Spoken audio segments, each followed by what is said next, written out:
Hi mga Mare! So for today's video, magre-restock lang tayo ng mga bags.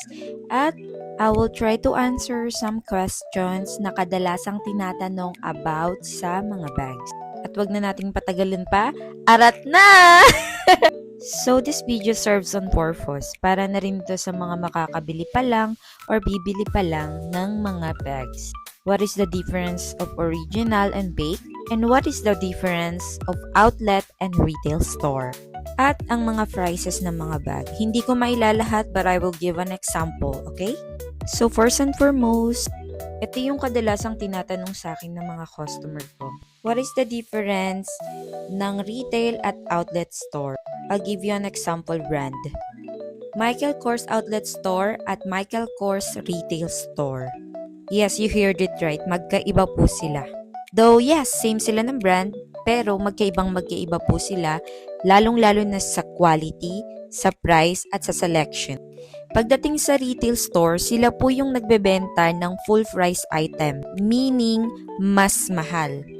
But in my experience, nagbibigay naman sila ng discount hanggang 10% to 15% off nga lang. But in case of the quality, guys, they have the best quality than the outlet store. So kung ikaw ay maarte, mas better na pumunta ka sa retail store kaysa sa outlet store. Kasi sa retail store, they will give you the top quality. But if you are in a low tight budget pero gusto mo pa rin yung brand, dito naman tayo sa outlet store. Outlet store sell items that are fast season, overstock, or specially made for outlets. Yes, meaning sa kanila binababa ng retail store yung mga past season nila na product. Pero meron din naman sa outlet na hindi mo makikita sa retail store. But I warn you, pag sa outlet store po, may pagka-lower yung quality nila. But it's just slightly, hindi po siya super lower.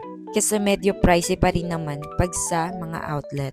But not same as pricey sa mga retail store. When I say retail store, saan mo ba sila matatagpuan? Matatagpuan mo sila sa mga mall, city centers, or shopping district.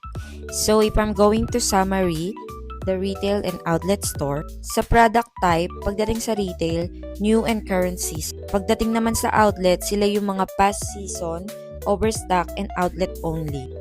Sa presyo, retail store, mataas po talaga sila, full price. Sa outlet naman, usually discounted. But like what I said, kung nasa tight budget kayo at gustong-gusto nyo yung brand, mas better na sa outlet na lang kayo kumuha. Kasi mas mura po talaga. They always offer 50% off or more. So basically, pag pangmasa, outlet store. Pero kung yayamanin ka naman, you can go to retail store. Kahit sa mga high-end or luxury brands, they have retail and outlet store. Ang hindi ko lang yata nakikita sa outlet store na luxury brand is ang Hermes. So, yun lang po. I hope nasagot ko or nalinawan kayo sa pagkakaiba ng retail at outlet store. In our next vlog, next vlog, tutukuyin ko naman sa inyo kung ano yung pinagkaiba ng peke sa original. And kung may other question kayo, you can comment down below para next time, i-answer natin yan sa ating next vlog. Yes!